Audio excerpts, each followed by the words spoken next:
Hi everyone, my name is Ogheneochuko and you're watching Ochuko's Diary, and this is a special series called Let's Talk with Ochuko's Diary, where I talk about different TV shows, movies I watch, and just everything I can talk about because I'm talkative, okay? I'm a chatterbox, right? So this is episode 7 and we're going to be talking about Singles Inferno season 4 episode 7, which I just watched, and I'm just hyped, okay? I'm hyped compared to the first 6 episodes.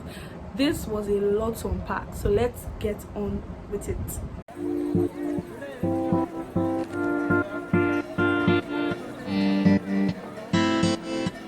Okay, so this might be very long because, like I said, I have a lot to say. And why I'm very happy for this particular episode is that everybody was shown kinda, and there was just a lot going on. There was a lot going on with every single person.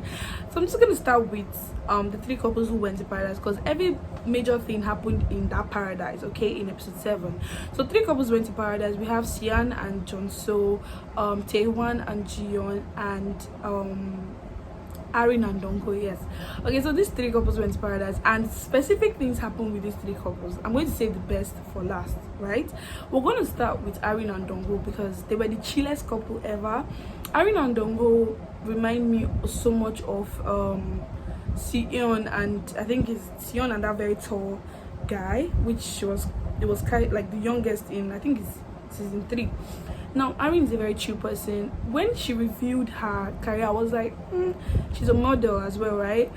It's not that I hate models. I love models. I think models are one of like the best people. They have like the best career, because it might not be the best, because I do be hearing things like, you know, the diet and everything is very hard and all that, and having to put yourself out there consistently is hard. But like, Arin being a model is not surprising, like I said, because most of the cast members are models, even down to the men. I don't know what Dongho's career is, but one thing I like about their paradise days was that it was just very chill. I think we got to find out that they stay in the same place, and during the end of their days, like the evening time when they were about to sleep, they started talking about marriage, which was very, very nice for me. So I just love them together. I love that couple. I don't have any issues with that couple. I think they're just very okay together. So that's my thoughts on Arin and Dongo. Like I said, nothing major. This pimple is finally going down.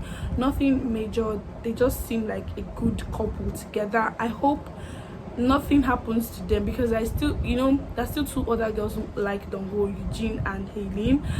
So yeah, I just hope and pray that they work out. So that's just my thoughts on the 2. Like, nothing more to add on those 2 beautiful people. Now let's talk about Sian and Jonso, because I have a lot to say. Like, I have a lot to say about this couple. When I mean a lot, I mean a lot.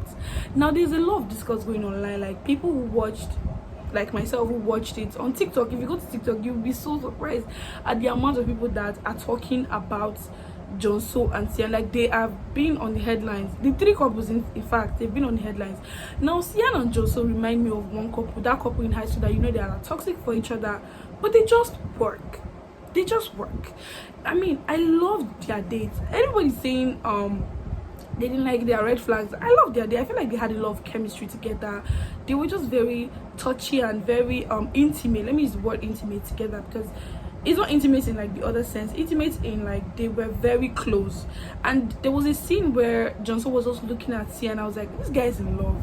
Maybe it's my mind, okay, maybe it's just my head playing tricks, but he just kept looking at her, and I felt like it was one of the most intimate dates that has ever come in the face of the earth in Singles Inferno, because it was just really nice. And I think the reason why people don't like their dates was because Theo likes Sia, and I'm going to speak on that. Okay, so there are still some things about that date that I want to like talk about.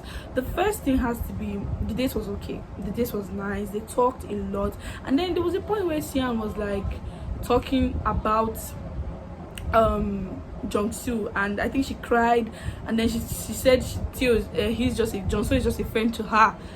Supposedly she said that Jonso is just a friend to her, and then we fast forward to 20 minutes later, she's in bed with our guy, not our guy, Jonso. And I'm like, a lot of people, then there's also some discourse online. People were like, she was forcing himself, which is a lie. That did not happen. But that was just like people's thoughts generally, like, oh, even if she did invite him, he shouldn't have gone so far as to like hug or anything, which I feel like if Sian did not like that, she would have talked about it the next day. But the next day they were fine.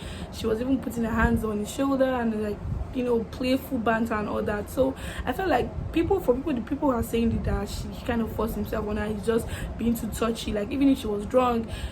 I just feel like at the end of the day, if Sian did not like that, considering the fact that they were rolling clips all through the night, she would have said something like, oh, I didn't like the way John so touched or was so close to me. Even if I did invite him into the bed, there should have been some, you know, distance and whatever. But she did not say anything. So I don't feel like she had a problem with it. So people need to chill when it comes to John. So it's just very clear that we don't like him, but I think they need to chill. Calling him like an assaulter or somebody who's intruding on someone's space is a little bit too much.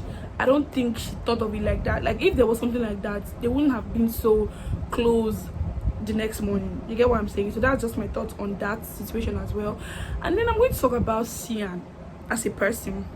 A lot of people are talking online that Sian is such a red flag. She's just playing three people, whatever, that she should make her mind. She just sticks to Jonso. They're both red flags together. Jonso is a red flag. And you can say that because I'm a woman, I like women. Jonso is a red flag. But I will not say Sian is so much of a red flag. Like, I feel like this is 10 days. In 10 days, you're exploring your options. It's almost like you're doing a rapid fire with people, trying to get to know them. And there's so much we don't see as well. When she went to a date with John, her mind was set on it. And the thing with Sian is she's constantly being put in a position where like she keeps meeting new people, and it's not always her fault.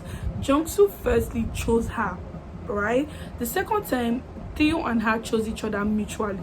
Just because it was like the second most interesting person, like it was the most interesting person there, and Jungsu wasn't there, right?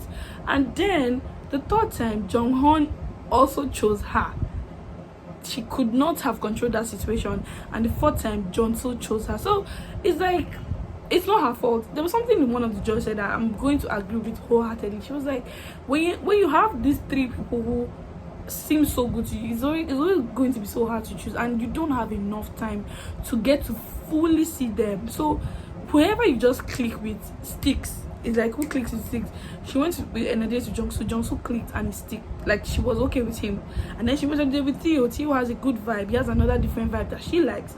And then she went on a date with Jungsu, and it's just, I think at the end of the day, I feel like she likes, right now she might like Jungsu a bit more. But Jungsu is a red flag. If it was somebody else, everybody would have shipped her with him. But because everybody feels Jungsu is already a red flag, they are going to categorize my girl as a red flag too. So I'm just saying, even if I understand. And then there's this whole thing with Theo. Theo is one of the most popular guys this season, and he's one of the most loved guys. So everybody's going to be angry that he's not getting chosen by Sian because they like him and they want him to get chosen. The same thing that happened with Jiyeon. It was like, Jiyeon should be chosen because we like her. But forgetting that this is a situation where humans are involved. Humans, you cannot predict. Who you think is going to be the most popular person is not going to be the most popular person. So it just happens like that. And I think people should just chill with how they are bashing Sian that she's a red flag. She isn't a red flag. She's exploring her options. And only thing I would say now going forward is the only issue I have with her is I want her to be very clear with her feelings. Like, if you feel like maybe in episode 9 and 10, if she feels like Jonso is perfect for her, she should stick with Jonso and just kind of tell Theo that I don't think it's going to work out, because it's very clear if in her tiers of guys that she likes, among the 4 guys that have chosen her, Jungho is not even there. That game changer is not even among the 3 guys that have chosen her.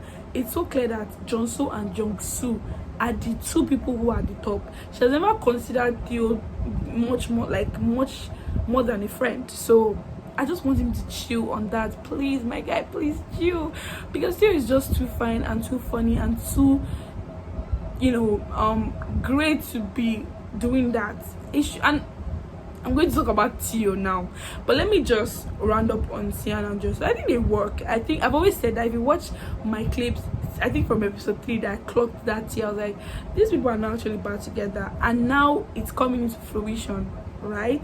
So I do think they click, and I'm just hoping I'm hoping for the best for them. I just hope, because from the teasers of episode, the preview of episode, now we can see that she's like, can't you go a little bit soft? I mean, that's the thing with John. So even in the helicopter scene, he was just like putting her head on his shoulder, like, bro, chill. He's too, I don't know the word to use, but he's not soft. He's not soft. He's not a soft guy. He's not a soft guy like Theo. Theo wouldn't have banged her head or whatever on his shoulder. He would have been like, you can put your head on my shoulder. Invite the person in, not like, guys, that place was also weird to me. It was so funny to me. So I'm gonna talk about Theo and Eugene. Those two people they're very interesting to me. So Theo and Eugene had like a conversation where he was kind of like giving her like a moral boost that she should at least try and talk to John. So if it's to end it amicably, but just kind of talk to him to get to know what was going through his mind when he just started avoiding her and everything. She was like, I'm going to talk to him like a robot. Ding, ding, ding, ding, ding. That shit was very, very nice. Everybody was just talking about that on TikTok because it was so cute.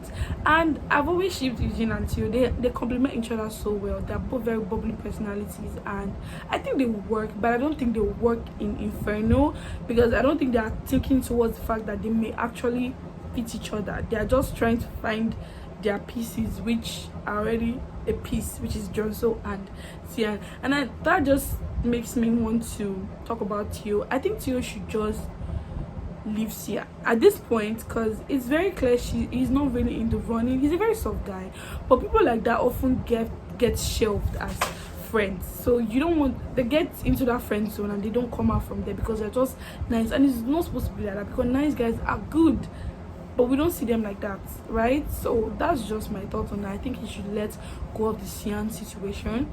For Eugene, Eugene and Dongo don't work for me. Eugene and Jonso don't work. I don't think her guy is there.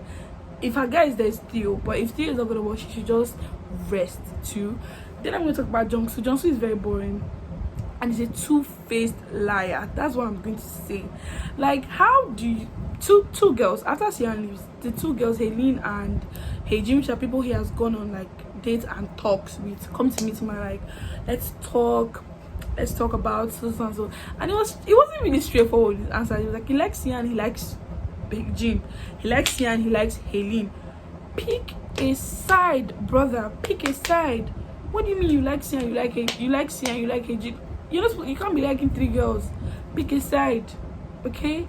Pick a side. Like, he has too many girls going after him to be.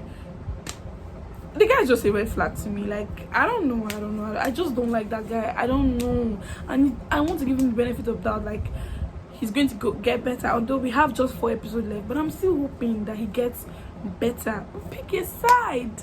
Like, he should pick a side. I don't know if it's just me. I think he should pick a side. Next, I want to talk about Hejin. I love Hejin. I just love that girl. But I just see her, like, throughout episode 7, she was nowhere to be seen. She and Jonghyun. And I'm still saying Jonghyun fumbled the bag.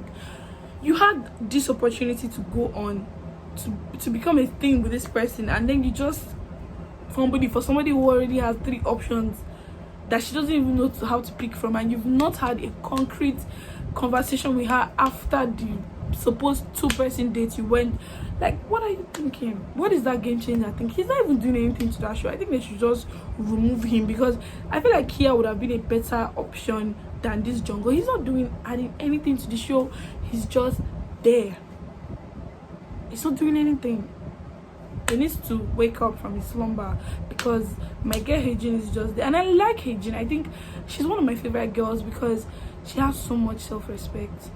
She's somebody that doesn't chase people. She just stays, and I like people like that. I love her, and I just want her to remain like that. Even if she doesn't end up with anybody, it's fine. But as far as you can remember that you have your self-respect, that's why I love her for that. And then I'm talking about, I'm leaving Jiyeon and Taewon for like the last, because that's my favorite couple. Next one I'll talk about is Minso. Minso needs to let it go. That's all I'm going to say. And that's more in episode 8. She needs to let it go. Please. Let Jonso go. Because that guy is gone. Next has to be, who else is remaining? Okay. Let's talk Jiyeon and Taekwon. Oh my god. Watching their paradise date was the best thing I've ever watched. I think it's the best date. I said Sian and Joshua is the most intimate I've ever seen any contestant or cast or whatever do, but Gian and T1 was so natural. It was so good. Like, I just had to sit down and I was rewinding him tying the shoes for her, their little tag game, and just overall it was like the best date I've ever watched. I was just so into it. I was so into it. I just wanted more and more, and then Netflix gives me 7 minutes of their screen time. They did not give me any they did not give us any footage of them coming to paradise. They did not give us any footage of them in the morning talking. They did not give us any footage of them sleeping. Like, I don't get it. Netflix is robbing us. Is it that they don't think people like Jion and Taewon, or they don't expect people to like them? Because it can happen like that, where they don't expect people to like them and they just start cutting scenes because they're not interesting to them. But I love them. And then the career, she had one of the most interesting careers this season, an art director, and then he was the most interesting career. That guy is a DJ, a model, and an actor. The DJ part threw everybody off. Like, what do you mean you're a DJ? A DJ, that guy, and he's the oldest person, he's 31. I thought he was like 22. Wow. So for Jion and Taewon, I love their date. I just love them together. I really don't care. I love them together. Like, I love them to death.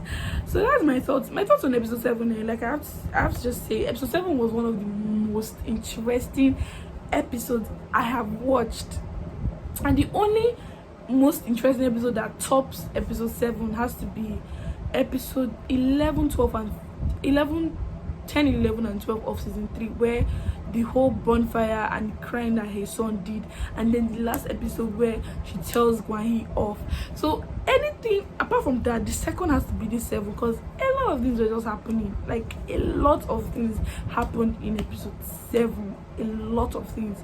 So yes, these are my thoughts on episode 7. I have a lot more thoughts on episode 8, because episode 8 still has like a lot, but not just as episode 7. So these are my thoughts. I hope to see you in the next. Tell me what you think about episode 7. I like seeing your thoughts in the comment section, because they may differ from mine. So yes, I hope to see you in the next episode. Goodbye.